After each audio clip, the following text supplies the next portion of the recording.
Dan and Corey here, welcoming you into Libservative. The great fundamental issue now before our people.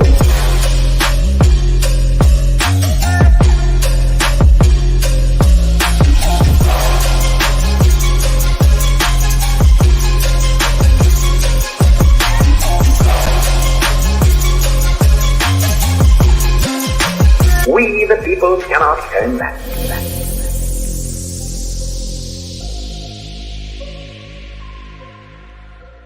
Yeah, welcome in to another rousing Saturday brunch edition of Libservative.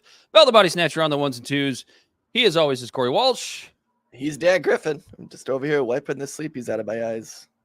Yeah, well, it is 11 a.m. here, Eastern, actually daylight time now. So you should be awake. It is daylight out. You're no longer a hippie. I know you come from a hippie background, but we have things to do. And what do we have to cover today, Corey? We are going to be discussing Ben Shapiro's brand destruction. And is it hyperbolic to say that this maybe could be the end of the Daily Wire as we know it? As Ben Shapiro gets exposed for the TradCon grifter that he actually is. We've got Antony Blinken playing another round of quote-unquote Russian roulette. You see what I did there? We've got some quotes from Antony Blinken from the...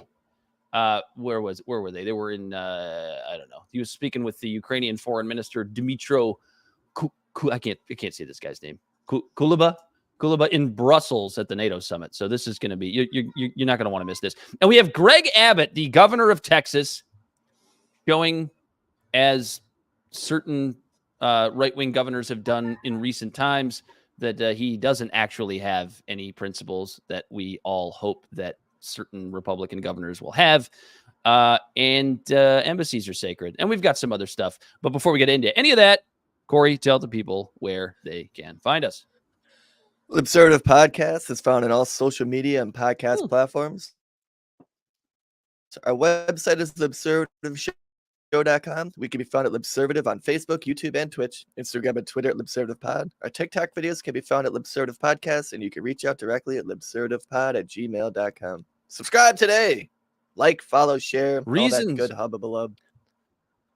Reasons to celebrate, Corey, before we get into all of this. Two fun guys. We're two good guys. Oh, I thought that you were asking for reasons to follow us. No, I wasn't gonna. I don't care. There's like 8 of you that follow us. We appreciate all 8 of you. But right. no, well, sometimes World War III is about to start. Sentences. No, even though World War III is about to start, our Detroit Tigers have started the season 6-1. We're all behind our baseball team. Go get 'em, Tiger. World Series bound and picking up steam. Go get 'em, Tiger. Yeah, I mean, at least as of this recording, they're about to play another game at home against the Oakland A's here in about, 2 hours. But yeah, what reasons to celebrate? Our terrible baseball team has started the season very, very well. We're very, very happy as Detroiters. For people not from the city of Detroit or from Michigan, opening day is like a holiday here. I'm assuming it is in most cities, but like I know it's like people go all out. No, it's different here. Is it? Yeah, we have the Oakland A's were thankful to have an opening day in Detroit. Yeah, because they're a terrible baseball club. They're poorly Aren't run. they going to Las Vegas also? There's No. been murmurs of that. Yeah, maybe because they can't get a new stadium. But oh, that's an interesting political discussion. Apparently, the Kansas City Chiefs. There's rumors that they're going to be moving from Kansas City in 2032. And do you know why that is, Corey? This actually does apply to our show, being a more political and culturally based. Guess why? I don't think this is actually going to happen. But I'm going to see if Corey can guess why the Kansas City Chiefs, maybe the best, actually, definitely the best organization in all of the NFL right here, right now, may be moving cities. Why do you think that might be, Corey? So they're in Kansas City Fun fact for anyone who didn't know. Yeah, he's overthinking it. He's already overthinking it, Bell. Because of the name. No. Let me do it. I'm gonna let It's Bell do because it. the people of Kansas City don't want to get shafted with the bill for paying for a new stadium for the Kansas City Royals, as well as the Kansas City Chiefs, like the people of Detroit got shafted with the LCA. Interesting. Yeah, so this All is that going to taxpayer become money.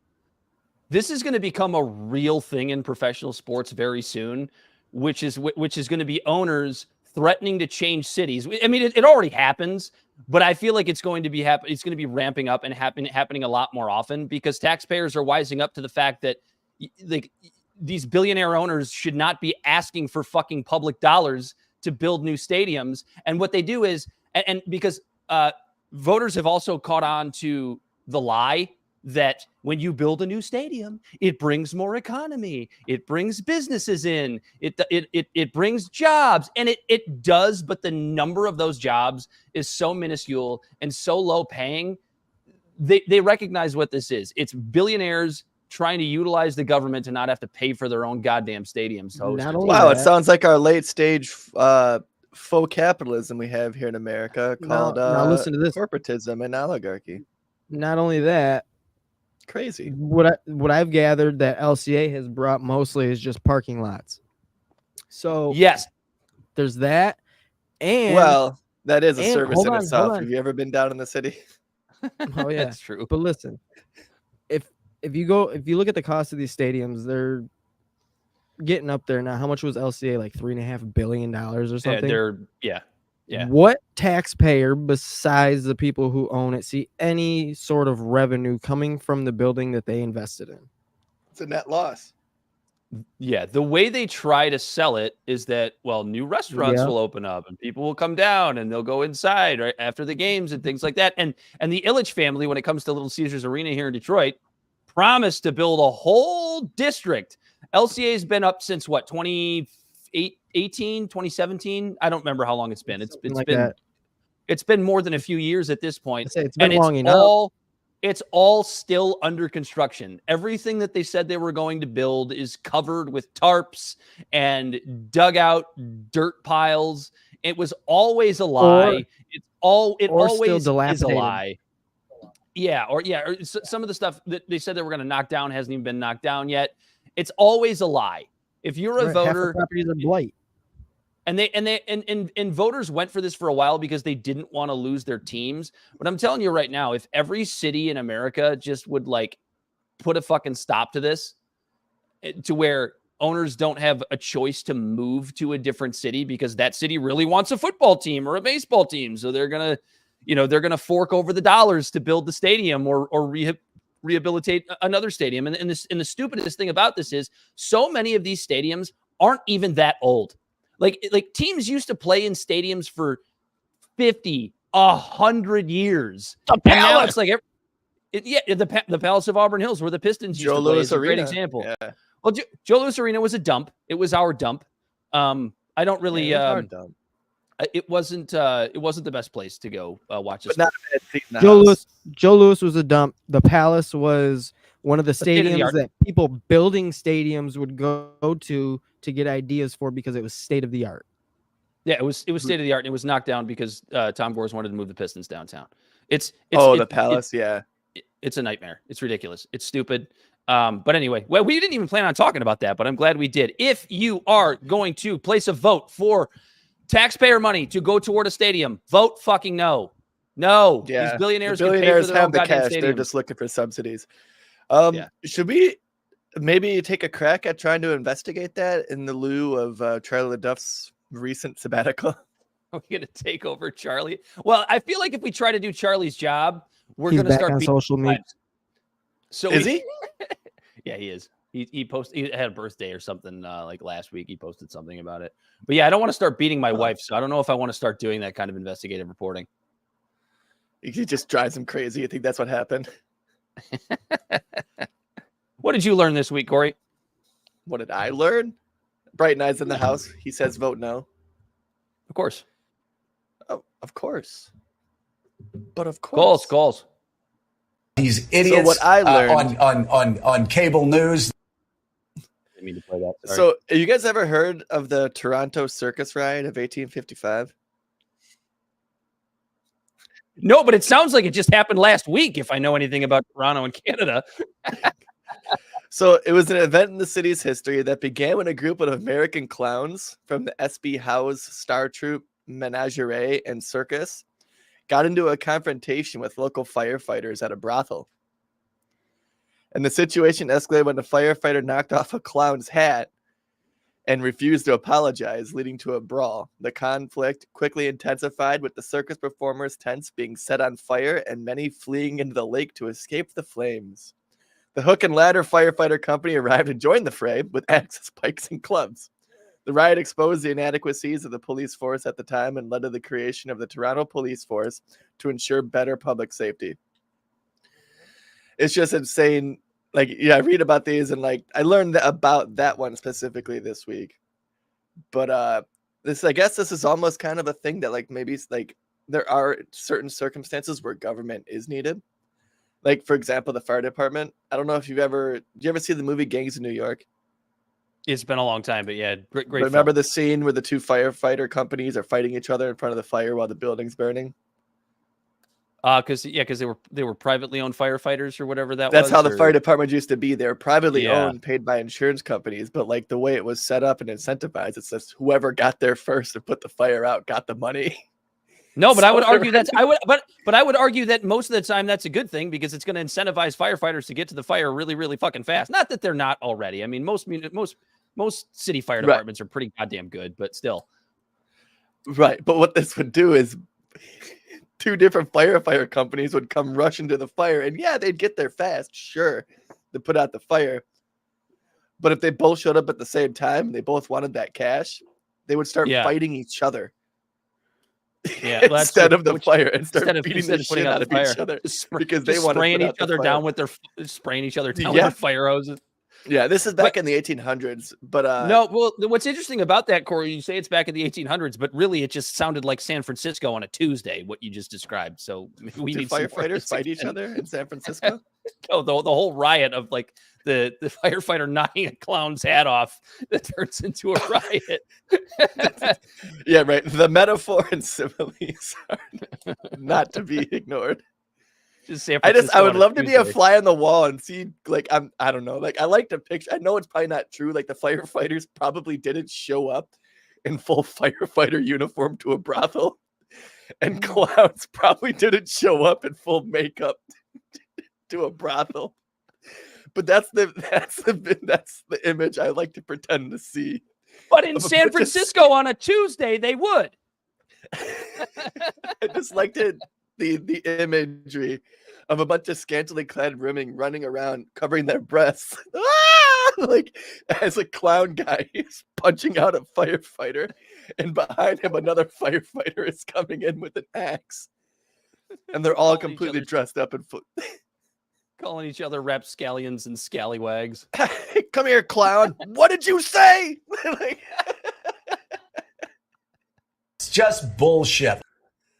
But yeah, so that was just some knowledge and like just a little bit of adding, because like I always find it insane that the firemen used to just beat the shit out of each other, and that the government is like, all right, fine, we'll fork over the taxes for this, but now they just fork over taxes for stadiums. You like that tie-in? Yeah, I like the way you did that. Belle, do you have your what I learned this week handy, or would you like me to go first? I got it. All right, let's hear it. Boy, I hope he's qualified. Do you guys know how many countries have gained independence from the UK over the How past many countries? Okay, 100 years? So let me.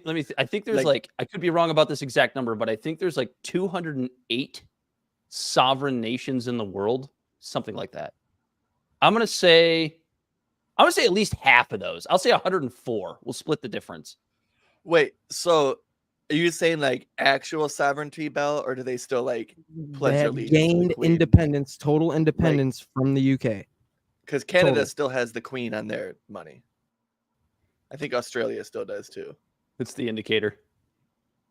So like, I don't know if they're actually like sovereign.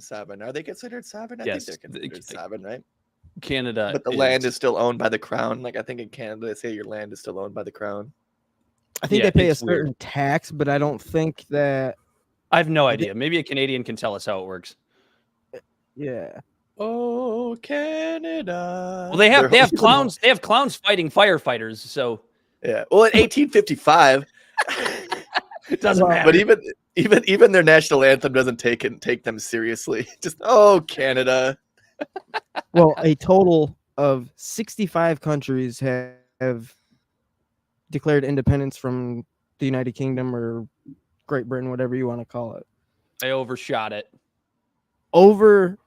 But still, it's still crazy when you think about it that more than one time a week, there's a country in the world celebrating its independence from Great Britain. Yeah, that's interesting. 52 weeks in a year, 65 nations. At least one time every 6 days, a country celebrates its independence. The sun The never latest- set on the British Empire. The latest 3 countries to gain independence from British power would be in 2004 Iraq, because technically Iraq was under control by United Nations, the UK, and the United States. In 1997, they gave up control of Hong Kong to China. Yep. And they were supposed to have 50 years of transferring into back into the Chinese rule or something. Yeah, like so that. it was 25 years from 1997 under British control, and I think that just ended because 1997, 25 And that's years. why all that shit was popping off a couple years ago. Yeah, because they were. And then worried. COVID happened, ironically. They wanted independence from China. They were trying to. Yeah. And then Australia in 1986. But there's the Australia Act of 1986. I could read into that, see, because that's also considered a crownland. So, but if you look at the list of all the countries, I don't know what happened in the 70s and 80s where there was just this mass exodus and just like this mass movement of independence from Great Britain. It's literally like 40 or 50 countries just were like, yeah, fuck you. So in the 70s and 80s, was Great Britain just losing its? Well, that's when when did the EU start to form? Was it around that time? No, Their geopolitics were just probably changing. it was Thatcherites. I don't know. I have a very peripheral. In 1993. Okay, I have a very peripheral view of British politics. I don't have very little bit about it, but I do know that was. I just know where we told them to stick it in 1776. You know what I mean, brother? Yeah, that was the Thatcher era, and Thatcher was basically just Britain's Reagan. So Yeah. Isolationism would make sense. She was a severe capitalist. I know that. Mm-hmm. She had Stalin over in the UK visiting. I think it was Stalin. It might have been Gorbachev. Yeah. It wasn't I think it was Stalin. Gorbachev. Stalin died in 1955. Yeah, you're right. Not Stalin. Yeah, my Yeah, bad. let's I think say it was Gorbachev. he was dead and gone. Like Gorbachev was there, and he was like asking her. He's like, "How do you feed the people?" And she's just like, "The market does it." Like, it's just like that's such a foreign question to like someone who just like I don't know. They do it. She just sounded like Dave Smith. Like, Right. I don't know. The people do it. Who's going to build the roads? Road builders build roads. But at least the trains ran on time. What do I have for you? Because this they would week, run boys? over people if they had to get there on time. I'm forgetting what I learned this week. Yeah, like Russia with Tucker Carlson. At least the subways are clean. Yeah, subways are spotless. Bella.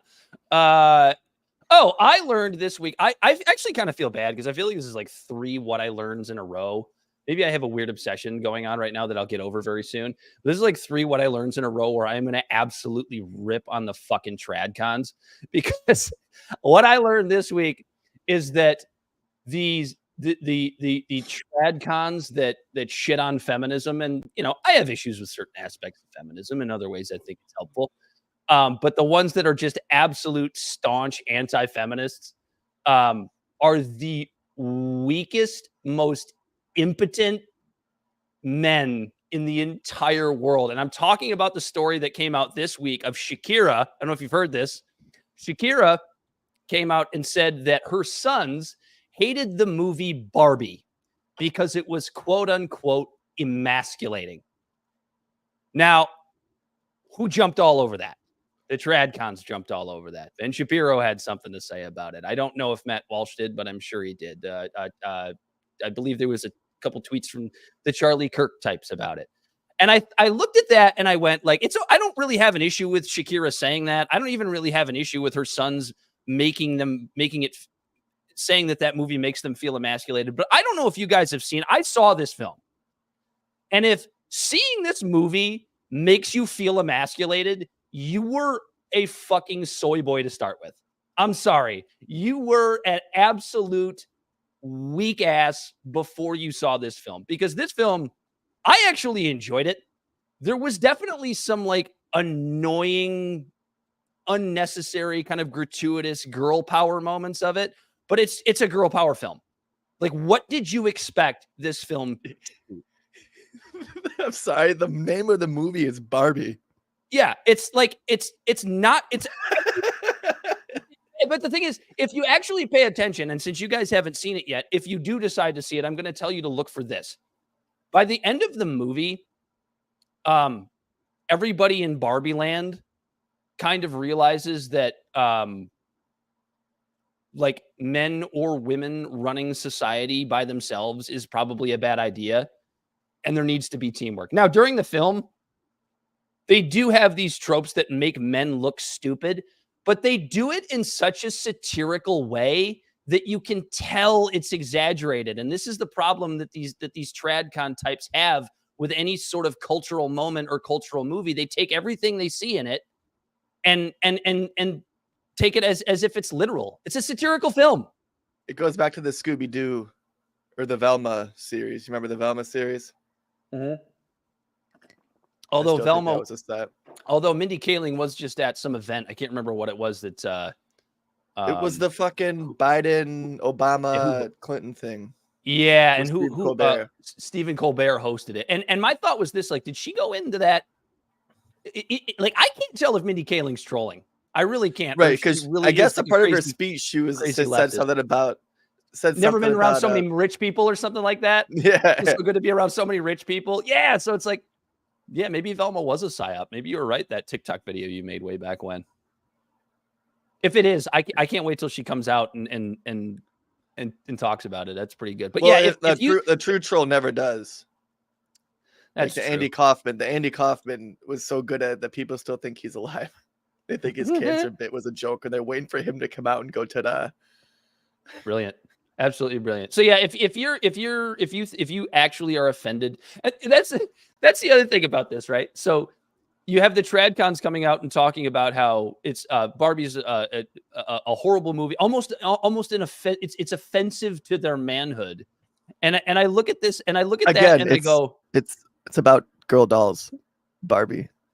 Yeah, dude, it's this things like this it's like the Tradcon version of respect my pronouns, you bigot. That's what it is. Yeah. When they come out against everything that is a little bit culturally progressive, it's like, dude, relax. If you realize that like some progressivism is a good thing, it's called political pluralism. Like, we can all handle this anyway.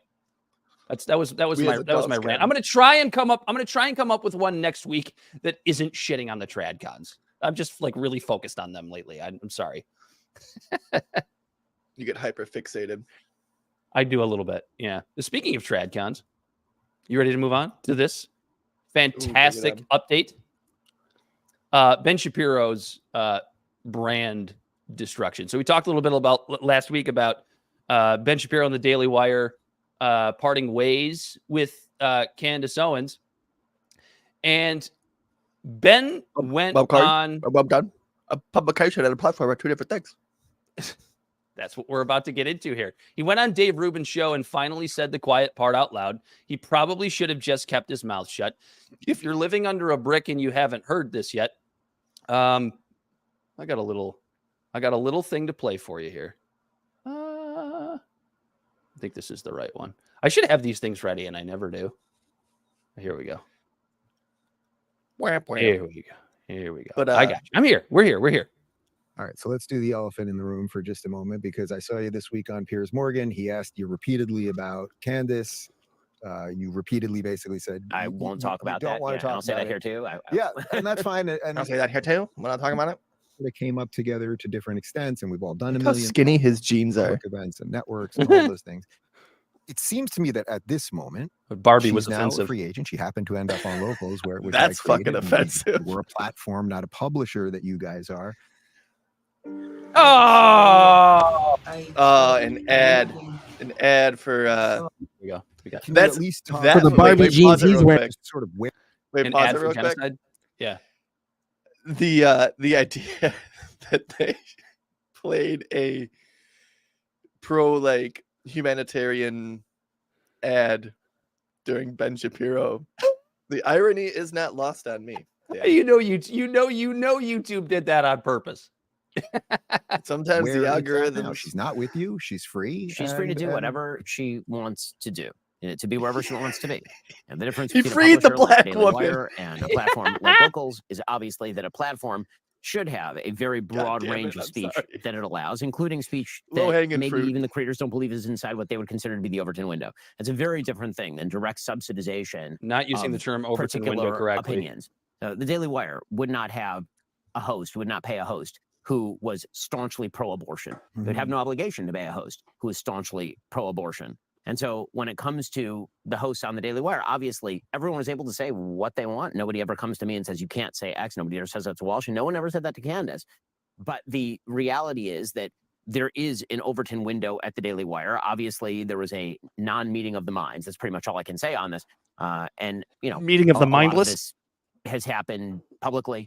But to the extent that the Daily Wire is in fact not a publisher, it is that is in fact not a platform, it is a publisher. That means that there is no moral obligation for the Daily, and there's no free speech problem with the Daily Wire saying we don't wish to pay a particular host, or that host saying I don't wish to work here anymore, because again, there's a parting of the ways that is not really open for discussion at this point. Does it surprise you that so many people, even on our side of this, are confused about that as it relates to free speech and quote unquote cancel culture? Like severing a business tie, as long as you're not throwing someone in jail, they're able to be everywhere else, is not.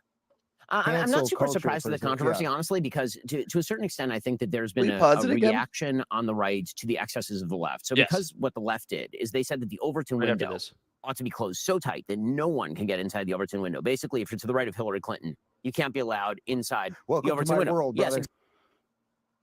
Go ahead. So he just said he's like well, the difference, the cancel culture is like people aren't being jailed, they're just being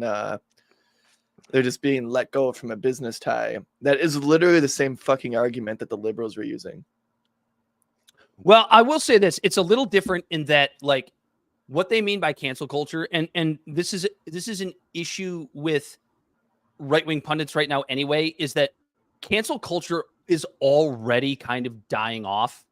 It's all because it used to be like you were fired from your job, and then you were basically deemed untouchable for hiring by anybody else. That's really what cancel culture was kind of at its height. That's going away quickly, because we're seeing more and more people, kind of fight through that. When you think about people like Dave Chappelle, who obviously had a lot of power, but you needed to see powerful people fight through the kind of cancel push in order to realize that you, as kind of Joe Schmo, could fight through it as well. Dave Chappelle. Yeah, I don't think there's others. Can you think of anyone who's been canceled in quotations that is still canceled? Like obviously Bill Cosby, but People that actually did something wrong. Yes. right, Louis C.K. is back out doing stuff again. Who's another one? I think like Milo Yiannopoulos is still out doing some shit. I forget what he's doing right now. He's working with someone. Yeah, he's like religious now. He's not gay anymore.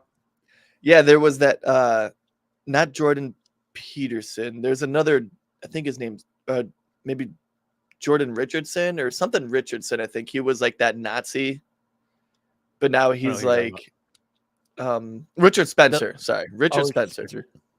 Yeah, like he was like the super white, alt-right white supremacist guy, and now he's like reformed, and like you follow him on Twitter. I'm not saying you do. I'm just saying you follow him on Twitter, and he says vastly different things. He is nowhere near this extremist that he used to be. I think him getting punched in the face actually knocked some sense into him. It might have. And are you ready to hear Ben say the quiet part out loud? Oh yeah. It's going to take another couple minutes, but let's just get back into Yes, exactly. And not just with regard to platforms, but with regard to publishers. So, for example, this week, NBC News deciding that Ronna McDaniel was too much for them. Ronna McDaniel can't work at NBC News. The sacred halls of NBC News must not be sullied by the former head of the RNC. Jen Psaki, however, can have a show on MSNBC, despite being the press secretary for the White House 5 seconds ago. Right? The right's response to that is, I think, correct to say you guys have shut the Overton window too tight. But I think some elements of the right have basically said there is no Overton window. The Overton window should be completely exploded with regard not just to platforms, with which I kind of agree, but with regard to publishers. So NBC News not only has an obligation to hire Ronna McDaniel, NBC News has the obligation to hire Alex Jones, for example. Right, which just makes no sense at a business level beyond free speech. I mean, there's a reason that networks exist. Right, they have comprises editorial yeah. positions. Yeah. Daily Wire has a very strong editorial position on a wide variety of issues. And by the way, I should say that there are a lot of people who are suggesting this is about disagreements over Israel. I mean, I can safely say it is not about disagreements over Israel to the extent that It's just bullshit. Let me say that at 6:15 a.m. It's Matt just Walsh bullshit. has taken the position that America ought not be involved in the Middle East at all. Matt Walsh's position, so far as I understand it, and I've talked to him about it, is that Israel, in a conflict between Israel and Hamas, Israel is obviously a more moral party than the genocidal terrorist group Hamas, but also it's very far away. He doesn't care, and it doesn't involve America. So Go that's fuck it. yourself.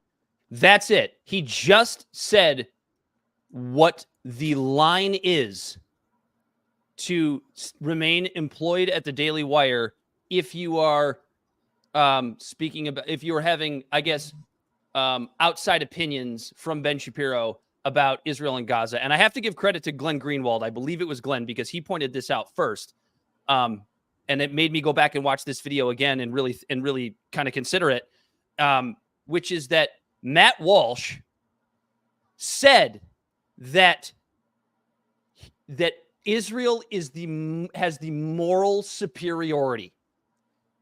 He doesn't think that America should be getting involved, but that's the line. That's the line for Ben Shapiro. You have to say that Israel is morally superior within this conflict to stay at the Daily Wire. When you cross that line, which is what Candace did, that's when you're no longer welcome at the Daily Wire. Now, Ben also said that publications, TV stations, whatever he was saying, they have sort of an editorial power, including the Daily Wire.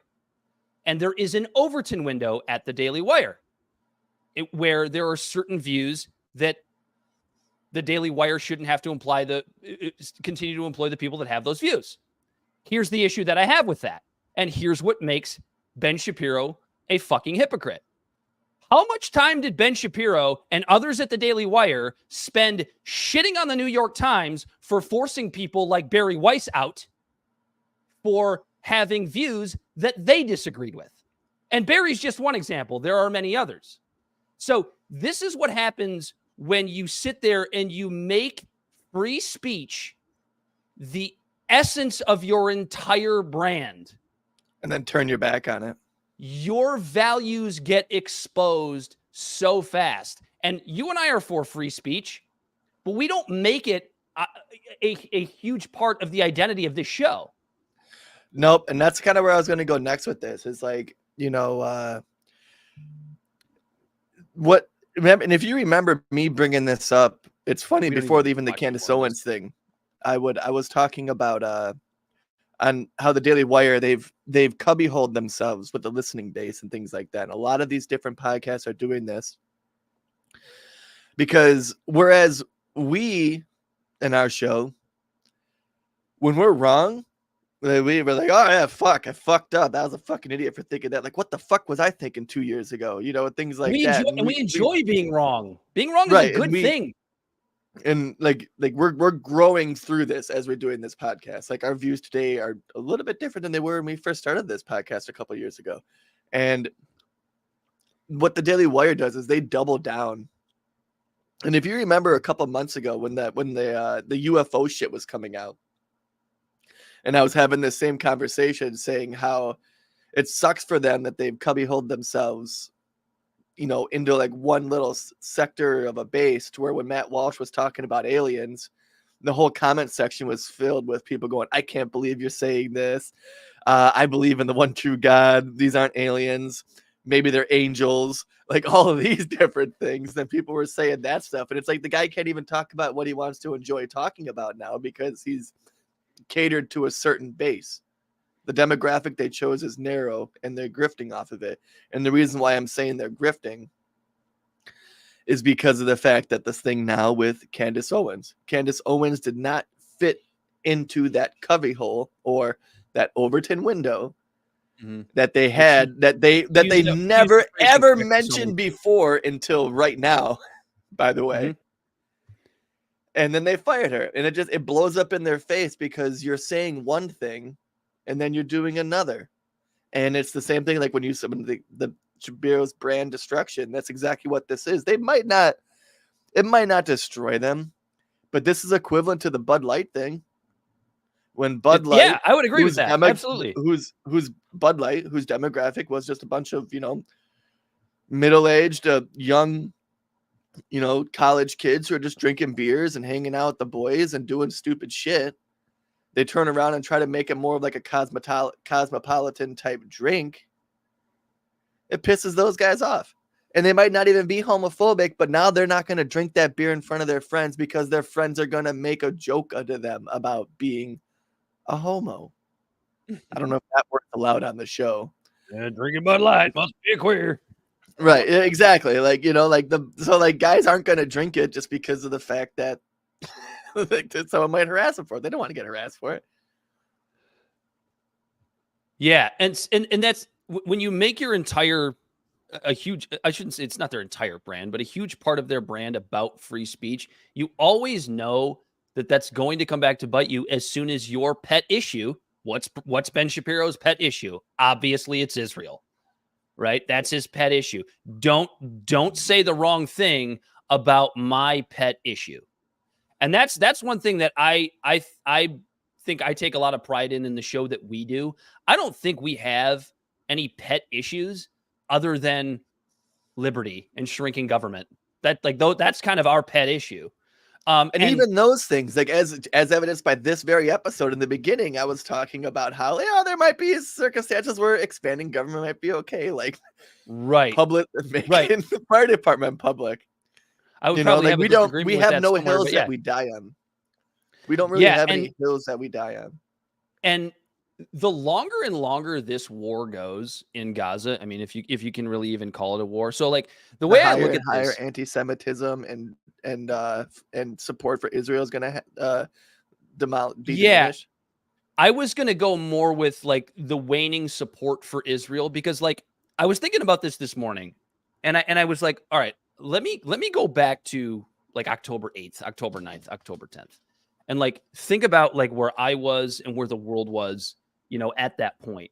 And it's tough to look back and see today, but at that point, you know, early October into November, maybe even up into Christmas time. That might be a stretch, but you know, like maybe through December, you could have this rationale of, okay, Israel's got to go in and get Hamas. Israel's got to go in and get Hamas. They got to get justice. They got to get justice for the hostages. They got to get justice for the people that were killed on October 7th. And like, you could make that argument, but the further and further this goes, and the more and more that we see, and the higher and higher percentage of Gaza that is turned to fucking rubble, it just gets so much harder to make that same argument. Well, they got to get Hamas. They got to get Hamas. Well, they've destroyed all of Gaza. So like, where's Hamas now?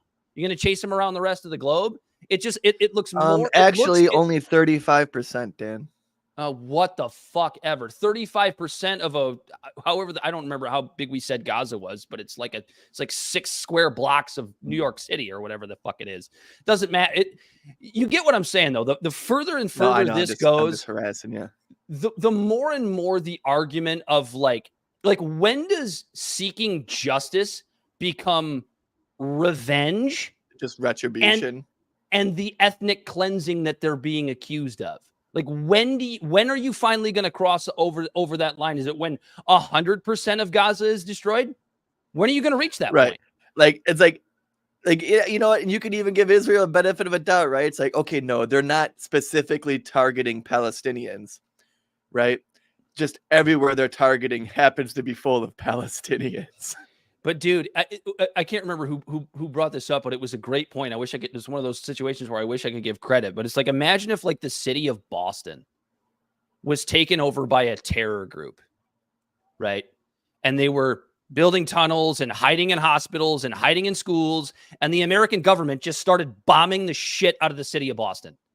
Do you think the American people would be like for that? You think they would call it like revenge after a terrorist attack from these terrorists in Boston not. Attacked a street in New York or something like that? No, like what? Like why? Like, this isn't that much different than that. Obviously, there are caveats that are different, but it's just another way to think about it. Yeah, I don't think that would happen in America because like America does have this. Even though like people like there are people on different ends of the spectrum that are like supporting like more federal government and stuff, there is still like a bit of a rugged individualism that like in a city like Boston, if that shit was happening, I don't even think the government would need to get involved. That I think people in Boston would just start beating the shit out of people. Yeah, dude, the fucking Micks and Dagos around that place would just start just getting street fights all over the place. Fighting with upside down fists. YouTube might flag you for those. What do you say? You're right. I just said Mick and Dago. I'm probably gonna have to. Well, you just said it again. That's fine. I'll have to bleep it out twice. Sorry. I'm a Mick. Do that. I'm a Mick. My wife's a Dago, and so is Brandon. So I'm allowed to say these words. Yeah, I'm a Mick. I'm allowed to. I'm part of the fraternity. Well, and also, I can't say the N word, and I got a lot of black people in my family. But let me just say this. Irish people and Italians are not offended by those words. Bell, hop in here. Are you offended when somebody uses the D word that I just used? No, but you know, somebody's got to be offended for me. Oh, somebody's got to be offended for you. That's right. Somebody's going to be offended for me. Probably a white person. Probably a white Mick. It's going to be a French person. Frog. No, it's going to be that one allowed? It's going to be a wine mom in Oxford. A Canadian. I think. Do you have anything to sum up this whole Daily Wire brand destruction hypocrisy deal? And actually, I have one more thing I wanted to say before I let you go, Corey. I don't like to do. I wanted to actually preface this entire show by saying this, and I forgot, which is that like we don't like sit here and get pleasure out of calling out hypocrisy, because I'm actually of the personal belief that somewhere in one aspect of everyone's life, we are all hypocrites somewhere. I don't think there's a human being on this earth that isn't a hypocrite in some way, shape, or form. Where I have an issue is when you make your entire brand trying to make people think a certain thing, and then you completely destroy it with your open and obvious hypocrisy. I don't think all hypocrisy is created equal. And when it's something like this, where it's just really bad and really blatant, and like, I don't mean to be hyperbolic, but I'm going to say it anyway, like culturally kind of dangerous. That's where it needs to be called out. Yeah. You know what's frustrating about that too is like that very thing of like the hypocrisy, or what causes the hypocrisy, is catering to like a demographic, like in the marketing aspects of like a show and stuff like that. Grifting. Yeah. What makes these shows successful in a show like ours that seems to be having a little bit of like a stutter step and trying to get something going here is the fact that we're not doing that. Yeah. And Well, I'd but more and rather. more people are looking I'm for very that, though. happy at this moment, right? I'm very happy at this moment to call this more of a hobby than a career yet, because we're still working on like building our base and building our brand, than being someone like Ben Shapiro or like a Matt Walsh who's has these bumpers, you know, all around him to where he can't even actually talk about shit that he wants to talk about. Because he, as you said, painted himself into a corner. Yeah. Anyway, what do we got next? Oh, we got World War III. All right. Yeah. World War III starting. This actually ties into Israel as well, because we'll talk about Blinken's statement in a second.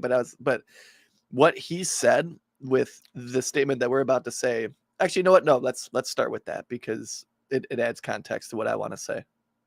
Do you want me to just go ahead and play it? Here we go. Yeah, go ahead and get that started. Oh, this one's pretty rough, but good, but rough, but good. Here we go. Antony Blinken. Oh shit! I gotta rewind this. There we go. Support for Ukraine, the determination of every country represented here at NATO remains rock solid. We will do everything that we can. Allies will do everything that they can to ensure that Ukraine has what it needs to continue to deal with Russia's ongoing aggression against Ukraine, an aggression that gets worse with every passing day. Ukraine will become a member of NATO. Our purpose at the summit is to help build a bridge to that. Go fuck yourself. To create a clear path for Ukraine, support for Ukraine, the determination of every country represented here at NATO. I don't know why that video plays it twice, but anyway, yeah, that's it. Antony Blinken, your Secretary of State, has said now that Ukraine will be joining NATO. Not the first person to have said that, but I think he's the first person to actually say, I could be wrong about this, but I think he's the first person to actually say those words in that order, which is that bluntly. Well, I'll just, we'll just play it again for you. Not the whole thing. I lost it. Ukraine will become a member of NATO. Why? Fucking why? You know why, Corey. You know exactly why. So, okay, I actually have a theory about this. This isn't like a crazy thing. I'm not the only person who holds this opinion. I'm not trying to sound special or hot takey or anything like that. I think it's a smokescreen. I don't think Ukraine is actually going to be joining NATO.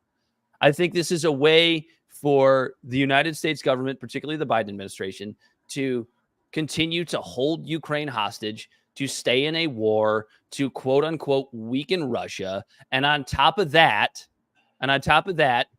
continue to feed money to Raytheon and Lockheed and Boeing, and continue to build these military industrial complex countries.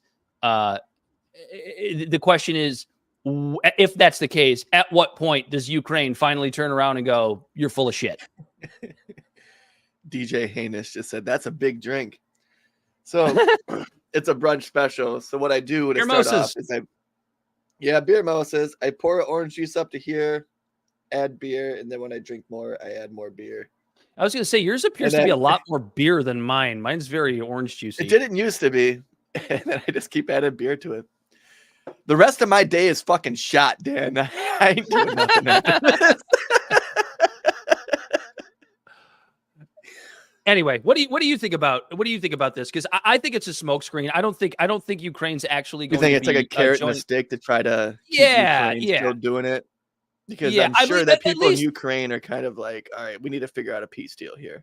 I will say this. I hope that's the case. Like, I think this is shitty either way, but like, I hope it's a carrot and a stick versus Ukraine actually joining NATO, because it's just what them trying to get NATO or trying to get Ukraine to join NATO tells me is we have a bunch of archaic people in power in America who are still stuck on this Cold War ideology that's been pretty much dead and gone for the last 30 years, to where we could have been building relationships with a country like Russia, because right now the geopolitical threat is China.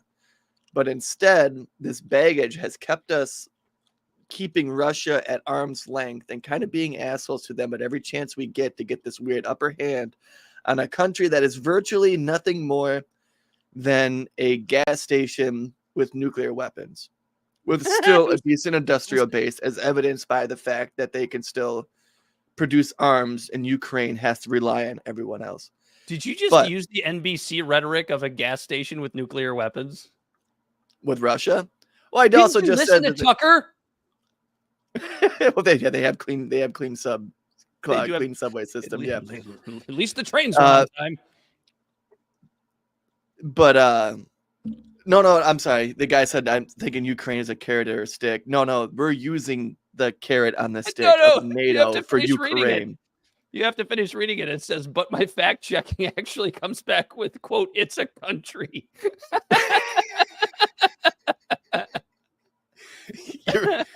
Damn it. I was fucking wrong. Well, I'll finish that comment up with this. I'll just say barely. Barely. No, what it ultimately is supposed to be a sovereign country. Everyone says it's a sovereign country, but right now it's a proxy in this tit for tat with Russia. In 2014, we helped institute a coup, which kicked this whole thing off when we did that, and Russia took Crimea, and that's why everyone's like, well, the war's been going on since 2014. And it's like, yeah, it has, because by the way, the CIA was involved. Since you bring up the 2014 Maidan coup, I want to ask our listeners something that for a favor that I don't think any of them can provide. But the audio of Victoria Nuland saying who was going to be okay, who's going to be okay with who becomes president in Ukraine, that audio has essentially been wiped from the internet. If anybody can find that audio, or find somebody who has that audio, I would love to have it in our archives to play until the end of time. Bell's a pretty good sleuth. He might be able to find it at some point, but we're not going to task him with that today. Anyway, go ahead. But what frustrates me with this is we're putting all this concerted geopolitical effort into this old, like a damn near half a century year old, almost a year old, or a century old fucking war of this Cold War shit that we've been dealing with. And we're putting all this effort into that when we should be focusing on shoring up things like relationships with India, the Asia Pacific region, and things like that. But going back to the NATO thing before I get too long-winded and all of that, what pisses me off about this, Dan, is Ukraine is in fact a very corrupt country. They're only getting like 30% of everything that we're sending them in the first place. And that's evidenced by the fact of reports coming out about it and how they're constantly firing all their generals and like people in their administration. Ukraine, who is a country at war right now, so that's for context, but they are also jailing like opposing politicians. They're jailing journalists. They're doing things like that, which can be considered fascism. Oh, all other political parties are banned by Zelensky. It's so many. It's amazing how many people don't know that. And they do have a Nazi problem. Yeah, they do have a little bit of a Nazi problem. So I have a 5-year-old son. Don't get bogged down by all the haters out there. Sure won't, bud. I have a 5-year-old son. And things like this take a long time to culminate and for shit to happen. Nothing typically happens overnight. Like, for example, the very Ukraine war we're talking about. The seeds of this starting was maybe not even 2014, but even in the 90s when we verbally promised Russia that NATO would not expand its territory by 1 inch. But yet after that, we were adding countries. And then we did the Maidan coup.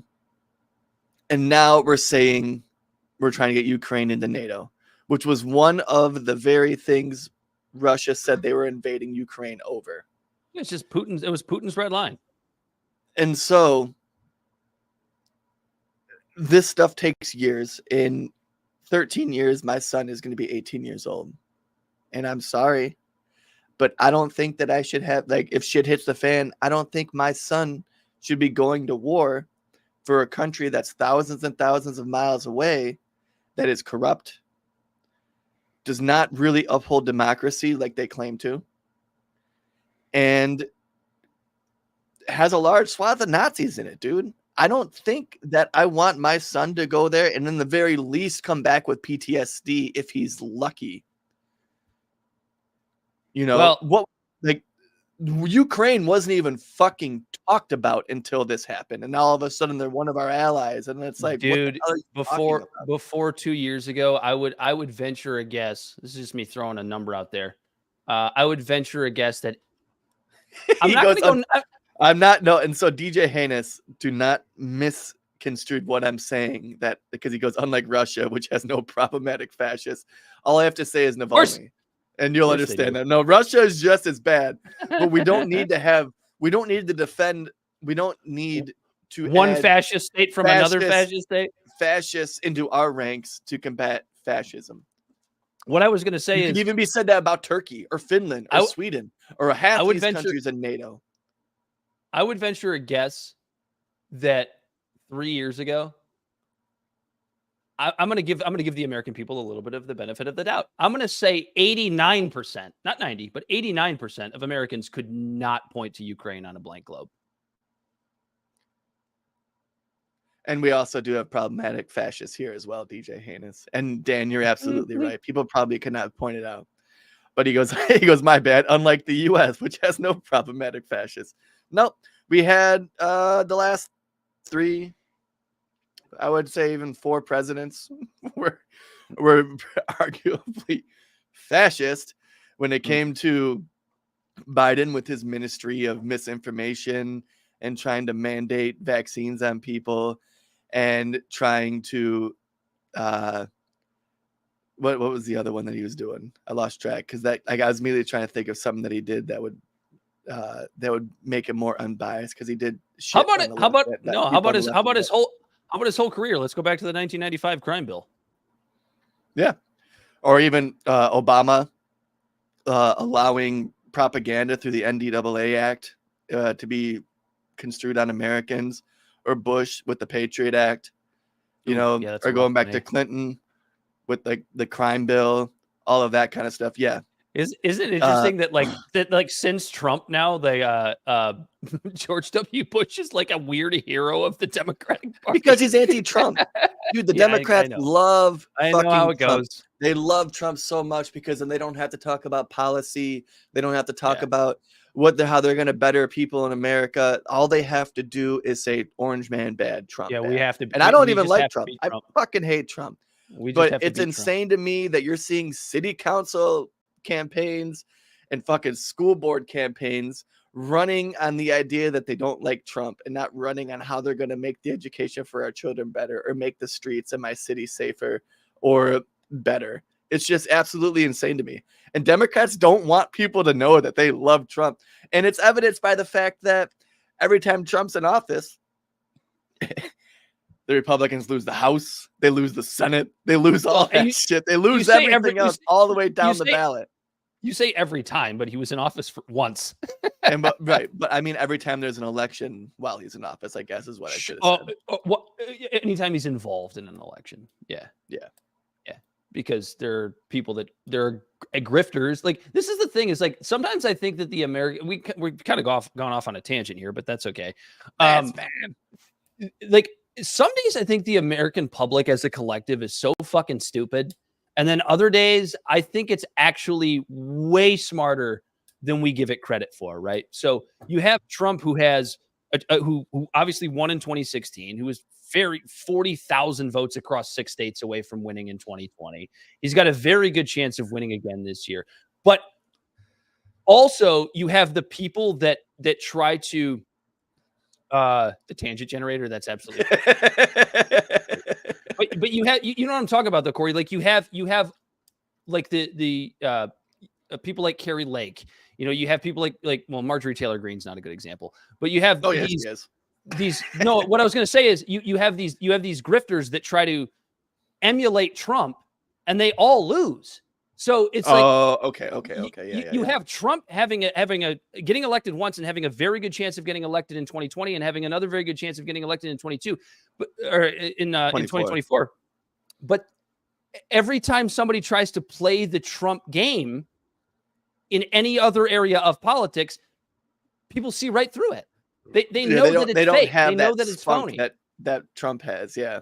No, they just know that it's phony. That they're literally just playing off of the worst, most extremist sides of Donald Trump, because he does have a few of those. I think because those people actually have principles, whether we agree with them or disagree with them. Those people actually like have these little values they're sticking with.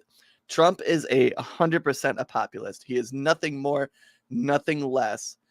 And all he does is he follows the sways of the political, like, and he does it really, really well. For example, when Roe v. Wade was overturned, he came out and he's like, "This is terrible." Mm-hmm. Apparently, he's the biggest conservative Christian candidate, but he thinks Roe v. Wade being overturned is bad. And he came out and said the IVF. Yeah, he supports IVF. It's about he's just a fucking populist. He pays attention to what the American people actually want. Now, where he's shitty is that he never actually delivers on any of it, because he is a narcissist. Because he is because it is a narcissist, and he is a narcissist, and it is all about him. But what so many people miss, the people that have TDS, the part that they don't understand, is that the reason they vote for this man is simply because he at least gives off the illusion that he's anti-establishment.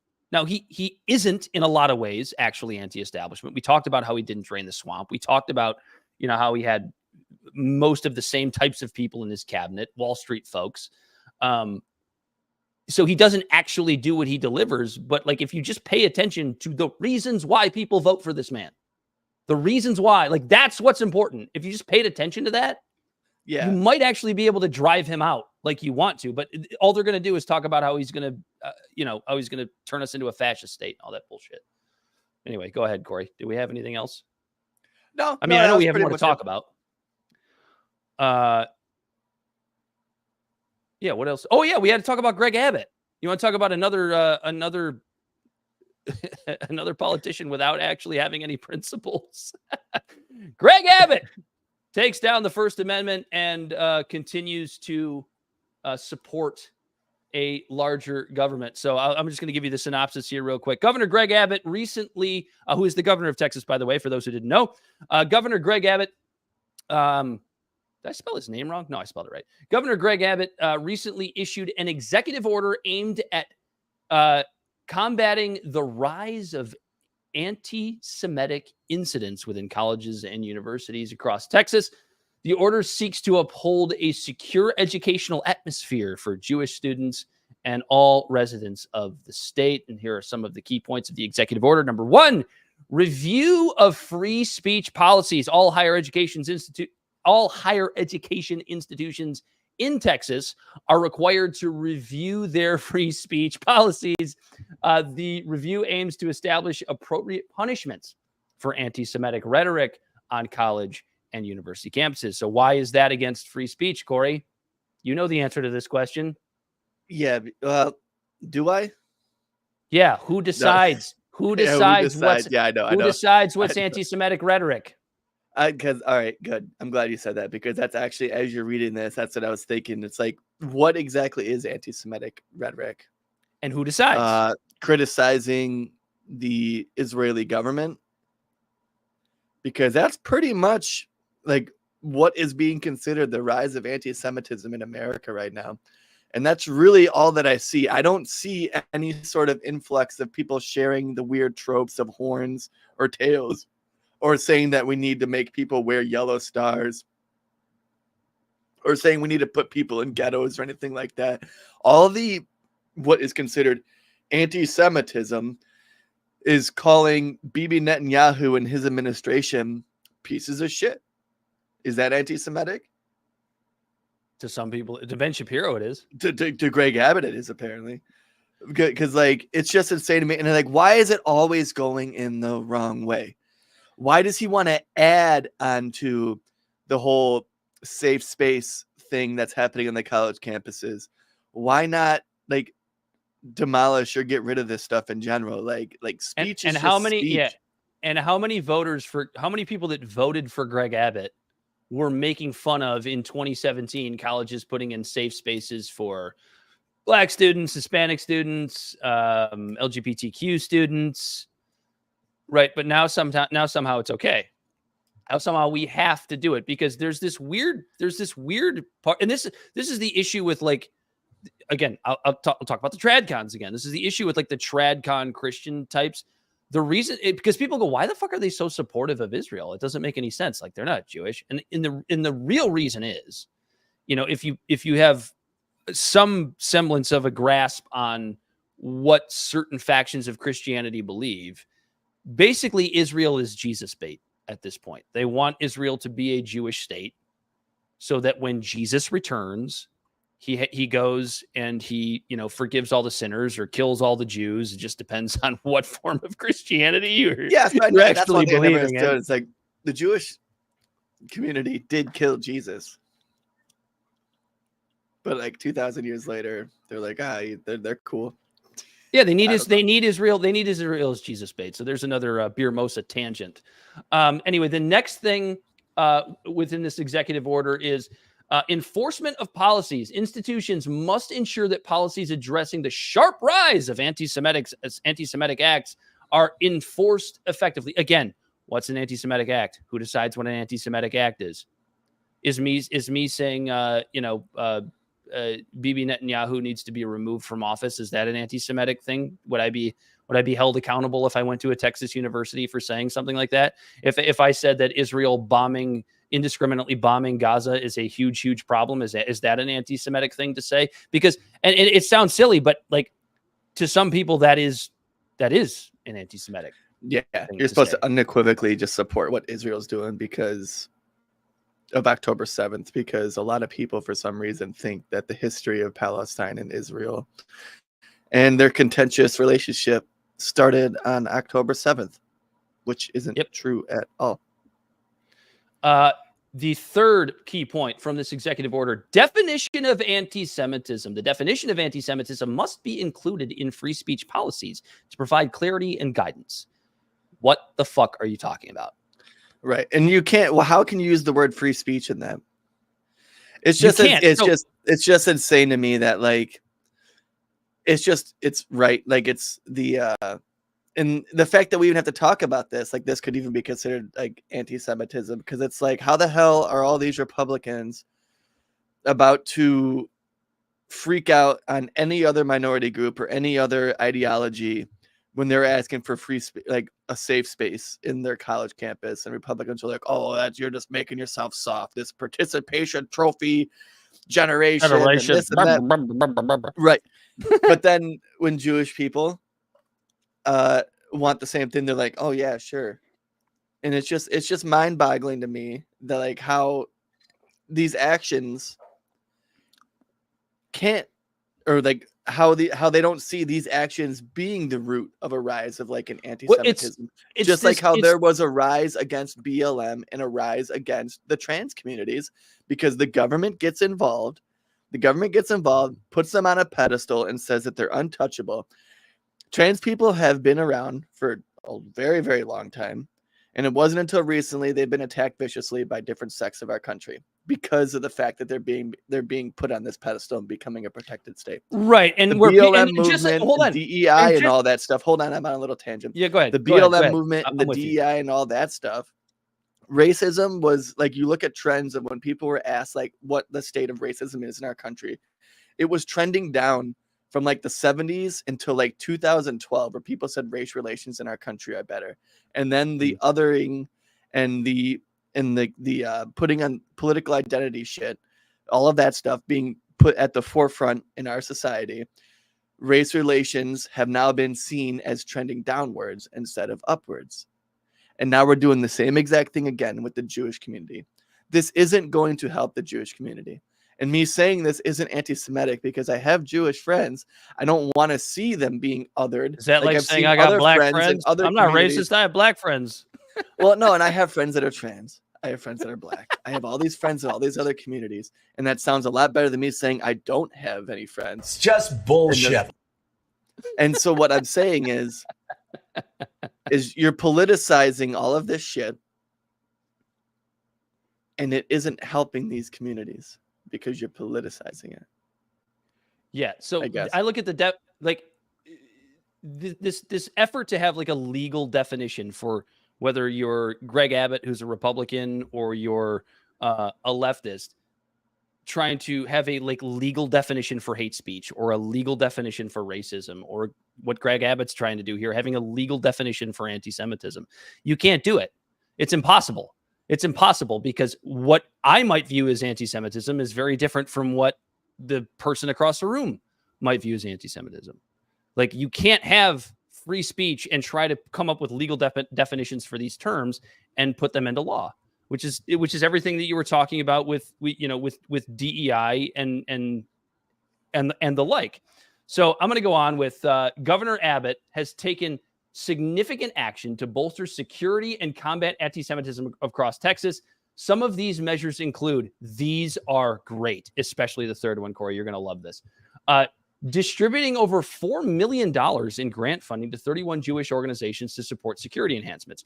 On the surface, I don't think that's the worst thing in the world, because it's like, if you're just going to give money maybe to synagogues to have security so nobody comes and lights a bomb off in one of them, okay, whatever. I don't really have an issue with that one.